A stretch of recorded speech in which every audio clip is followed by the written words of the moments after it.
अब पहाड़ दिखते तो सुंदर हैं, लेकिन पहाड़ पे रहने वाले लोगों का जीवन ना काफ़ी कठिन भी होता है। ककड़ी को तोड़ते हुए बड़ा मज़ा आ रहा है भाई। अब इसको नमक के साथ खाएंगे हम। अब मैंने तो कभी नहीं सोचा था भाई कि यहाँ पे आके ऐसा हो जाएगा। कुछ इस तरह से ना मंडवे की सारी बालियाँ इकट्ठा करनी पड़ेगी और उनकी भैंस ना यहाँ खिड़की पे से उनका वेट कर रही है। आज यहाँ पे फिर से नमक के साथ ककड़ी का आनंद लेते हैं। सुने ना, जहाँ पे सुअर ने गड्ढा खोदा तो वहाँ क्यों चली गई? सबसे पहले आप सभी को मेरा प्यार भरा नमस्ते। मैं प्रीति आप सभी का स्वागत करती हूँ देवभूमि उत्तराखंड के इन खूबसूरत पहाड़ों से।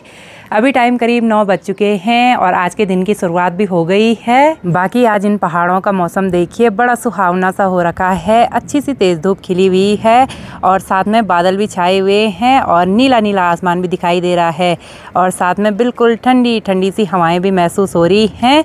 बाकी सामने वाली पहाड़ियों को देखिए जी, पूरा बादलों ने ढक के रख दिया है। तो अभी मेरी भी तैयारी हो गई है आज बहुत दिनों के बाद अपने खेतों में जाने की। देखते हैं कि वहाँ पे मंडवा और झंगोरा कैसा हो रखा है। तो आज मेरे साथ खेतों में सुनैना भी आ रही है और एक रस्सी और एक दराती भी लेके जा रही है, क्योंकि हमको वहाँ थोड़ा बहुत घास भी निकालना है। तो चलें अब? हाँ चलते हैं। चलो।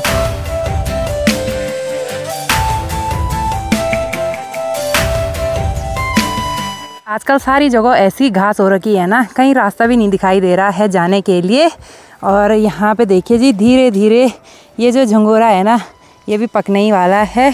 ये देखिए जी, झंगोरे की जो बालियाँ हैं ना वो काफ़ी मोटी हो रखी हैं और झंगोरे से ज़्यादा ना खेतों में ये तेरा घास नज़र आ रही है। अब अपने खेत में जाना है तो यहाँ ऊपर से ये घास ऐसी साइड करनी पड़ेगी और सांप का भी काफ़ी ज़्यादा डर लग रहा है भाई ऐसे में। अब पहाड़ दिखते तो सुंदर हैं, लेकिन पहाड़ पे रहने वाले लोगों का जीवन ना काफ़ी कठिन भी होता है। तो चलिए जी, बड़ी मुश्किल से अपने खेत में पहुँच चुकी हूँ और इस वाले खेत में ना मैंने कुछ टाइम पहले राजमा लगाई थी और यहाँ पे देखिए भाई, राजमा काफ़ी बढ़िया हो रखी है। बाकी इस पे देखिए धीरे धीरे ये राजमा भी लगने लगी है, तो काफ़ी अच्छी बात है। मेरी मेहनत रंग लाई भाई इस बार। बहुत ज़्यादा मेहनत की थी ये अमाड़ काटने में, राजमा लगाने में बहुत ज़्यादा मेहनत की थी, तो मेहनत यहाँ पे रंग ला रही है। अभी साइड देख के तो दिल खुश हो गया, लेकिन इस साइड देखिए जी, सुअरों ने इतना आतंक मचा दिया। और इस वाले खेत में ना हमने बहुत ही ज़्यादा मेहनत करी थी, 2-3 बार गुड़ाई करी, वो भी तेज़ धूप में। और सुअरों ने देखिए जी हमारी मेहनत को कुछ इस तरह से बर्बाद कर दिया। तो अब इस साइड ना थोड़ा बहुत मंडवा बचा हुआ है, बाकी यहाँ से तो पूरा बर्बाद कर दिया भाई सुअर ने। ये देखिए जी, पूरा मंडवा नीचे झुक गया और सुअर ने भी काफ़ी ज़्यादा बर्बाद कर दिया। और यहाँ पे देखिए भाई, एक गड्ढा बना रखा है अपने लिए। अब बीच खेत में इतना बड़ा गड्ढा कर रखा है, पता नहीं क्यों किया गड्ढा, और मेरे ही खेत में ना बहुत ज़्यादा नुकसान कर रखा है। क्योंकि यहाँ पे जो मंडवा की फसल थी ना, वो समय से ही काफ़ी पहले काफ़ी बड़ी हो गई थी। मतलब उस पर ना जो मंडवा था वो काफ़ी जल्दी पकने लग गया था, लेकिन तब तक सुअर ने पूरा नुकसान कर दिया। मेरे को बहुत दुख हो रहा है और इतनी ज़्यादा मेहनत करते हैं, लेकिन लास्ट में परिणाम देखिए कुछ इस तरह का दिखाई देता है। अब मेरे खेत में देखिए जी, जो मंडवे की बालियाँ थी वो कुछ इस तरह से पक गई थी। बाकी कई जगहों पे ना जो मंडवा है वो अच्छी तरह से पका हुआ है। अब मेरे मन में तो यही विचार आ रहा है कि जहाँ पे मंडवा अच्छी तरह से पका हुआ है ना, उसको निकाल दूँ।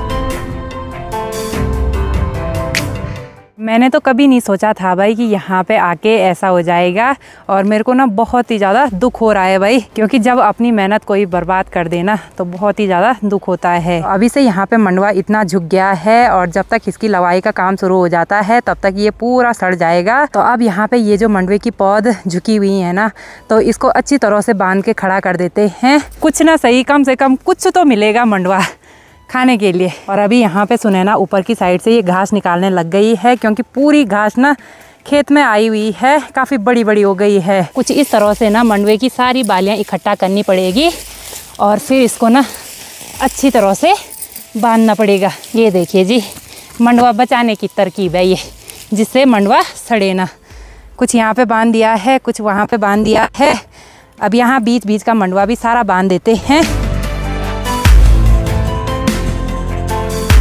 सुनैना, जहाँ पे सुअर ने गड्ढा खोदा तो वहाँ क्यों चली गई? यहाँ पे ठंडा है। अच्छा, देखा सुअर ने कितनी अच्छी जगह चूज की अपने लिए, बिल्कुल ठंडा ठंडा। मुझे लग रहा है सुअर को भी गर्मी हो रही होगी। सुअर ने बोला थोड़ी देर यहाँ खेती में एक घर बना लेते हैं अपने लिए। चलो ये सब तो मजाक की बातें हैं, अब क्या करें, नुकसान हो गया तो हो गया। मुझे लग रहा है ना मेरे खेत में सबसे अच्छा मंडवा हो रखा था, इसीलिए सुअर सबसे पहले मेरे ही खेत में आया, क्योंकि मंडवा जल्दी पकने लग गया था। तो सुअर ने बोला कि चलो भाई यहीं पे चल लेते हैं अच्छा खाना खाने के लिए।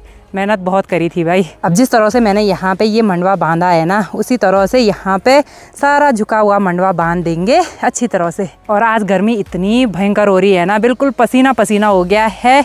ये जो पहाड़ी काम काज है ना, ये आसान नहीं है भाई। देखने में तो फ़ोन पे काफ़ी आसान लगते होंगे, लेकिन है नहीं उतने, काफ़ी टफ काम है। वो तो अच्छा हुआ कि अभी धूप के आगे से थोड़ा सा बादल आ गए, नहीं तो गर्मी से हालत ख़राब हो गई थी।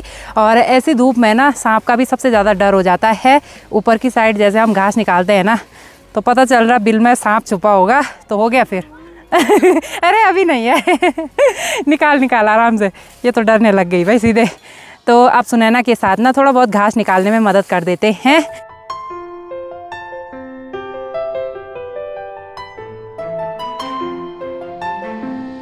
अब अच्छी फसल ने भी कहाँ से होना, ये देखिए जी नीचे खेतों में ना खच्चर आए हुए हैं और लगे हुए हैं झंगोरे की फसल का नुकसान करने पे। तो अब इन खच्चरों को ना खेत से भगा देते हैं भाई। अब यहाँ पे मैंने इस खेत में मंडवे को कुछ इस तरह से बांध दिया है पूरा उस साइड तक। बाकी अब यहाँ बीच पे छूटा हुआ है और अभी ना धूप भी काफ़ी तेज़ हो रही है, उमस भी हो रही है, तो इसको शाम के टाइम पे करेंगे। तो जब तक मैंने यहाँ पे पूरा मंडवा बांधा, तब तक यहाँ पे सासू जी ने भारी भी लगा दी है। भारी तो नहीं हो रहा है? ये बहुत भारी हो रहा है। हाँ, क्योंकि आजकल के घास में ना पानी की मात्रा ज़्यादा होती है। चल भाई उठ जा, अब क्या है, अब यहीं पे रहने का इरादा है सुअर के घर में? अच्छा, देखते हैं तब क्या होता है बल। तो चलिए जी, सुबह के टाइम पे थोड़ा बहुत काम निपटाने के बाद अब चलते हैं घर की ओर। और अगर शाम के टाइम पे मौसम सही रहा तो फिर शाम के टाइम पे आएंगे यहाँ। तो सासू जी और सुनैना घास लेके पहुँच चुके हैं गौशाला में, और उनकी भैंस ना यहाँ खिड़की पे से उनका वेट कर रही है, खिड़की से बाहर देख रही है कि कब मुझे हरी हरी घास खिलाएंगे। क्यों भैंची है, ये हरी हरी घास का वेट कर रही है। यहाँ अंदर ना गौशाला में 2 भैंस बंधी हुई है, यानी कि 2 हीरे हैं यहाँ अंदर। कितने हजार के हीरे हैं यार? 50,000 के, मतलब 1 लाख के 2 के। ठीक है, तो अभी हम सारा काम निपटा के आ गए हैं घर में। बाकी आजकल यहाँ सुनैना लोगों की बिल्ली के बच्चे हो रखे हैं। ये देखो जी, यहाँ पे छोटा सा प्यारा सा बच्चा, कहाँ गया? अरे हाँ, ये है छोटा सा बच्चा, ये देखो जी कितना प्यारा है। ये है जी क्यूट सा बिल्ली का बच्चा। मेरे को वैसे भी बिल्लियाँ काफ़ी पसंद है। तो सुनैना लोगों के घर के बगल में ना ये जो ककड़ी की बेल है, ये धीरे धीरे सूखने लग गई है। बाकी इस पर देखिए जी ऐसी छोटी छोटी ककड़ी लगी हुई हैं, और ये वाली ना सबसे बड़ी है। बाकी कुछ इस तरह से ये ककड़ी ख़राब हो रही है, इनको हमारे यहाँ बंगड़ से बोलते हैं। और यहाँ पे देखिए जी घर के बगल में ये जो झंगोरे की बाली है ना, इतनी मोटी हो रखी है ना, ये देखिए जी। तो चाय पीने के बाद पुप ससुर जी और सासू जी की तैयारी हो गई है धार की साइड जाने की। वहाँ पे जा रहे हैं डोली के दर्शन करने ना, द्वारी में जाना। हाँ, द्वारी की धार में जा रहे हैं। ठीक है, जाओ। तो हाँ, अभी यहाँ पे सुनैना बोल रही है कि चाय पीने के बाद अब ककड़ी का आनंद लेते हैं। यहाँ पे लगी हुई है बड़ी वाली, तो इसको निकाल देते हैं। आप लंबी हो ना, आप निकालो। ठीक है, ये देखो जी, ये है पहाड़ी ककड़ी। ककड़ी को तोड़ते हुए बड़ा मज़ा आ रहा है भाई। अब इसको नमक के साथ खाएंगे हम। तो आजकल सुनैना लोगों के यहाँ पे आना भी काफ़ी कम होता है। यहाँ पे मैं कभी कभी आती हूँ, क्योंकि ये भी अपने काम में बिज़ी रहते हैं और मैं भी अपने वीडियो एडिटिंग के काम में बिज़ी रहती हूँ, तो समय नहीं मिलता है हमको ना। हाँ,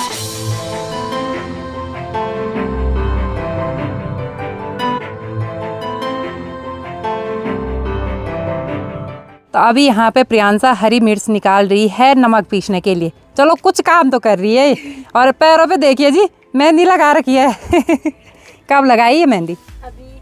ठीक है, अब जल्दी जल्दी नमक पीसो, फिर ककड़ी का आनंद देते हैं। ठीक है। तो नमक पीसने से पहले एक बार यहाँ पे सिलवट्टे को अच्छी तरह से धो लेंगे। आजकल यूज़ नहीं हुआ होगा ना ये? हाँ, बहुत दिन से नहीं हुआ। सिलवट्टे में नमक पीसती हुई स्त्री लगी हुई है यहाँ पे नमक पीसने पे।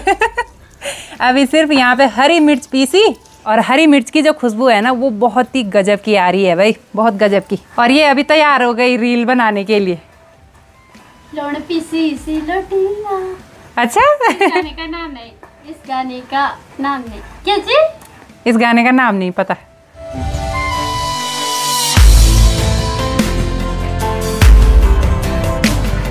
तो चलिए जी, यहाँ पे प्रियांशा ने नमक पीस लिया है और सुनैना लग गई है ककड़ी कट करने पे। ककड़ी इतनी सीधी है कि क्या पहले की ककड़ी काफ़ी बढ़िया लगी, लेकिन अब जो ककड़ी की बेल है ना वो सूखने लग गई है, तो सारी ककड़ी ना तिरछी होने लग गई है अब। हाँ चलो कोई नहीं, खाना ही तो है, क्यों? तिरछी खाओ या सीधी खाओ। हाँ, आज नमक के साथ ककड़ी का आनंद लेंगे। यहाँ पे ककड़ी की दौरी पे नमक लगा दिया है। वैसे तो कल हमने रामपुर में जाके भी ककड़ी टेस्ट कर ली थी, आज यहाँ पे फिर से नमक के साथ ककड़ी का आनंद लेते हैं। ककड़ी ना बहुत टेस्टी हो रही है भाई नमक के साथ, पर मिर्ची होगी बहुत ज़्यादा नमक में।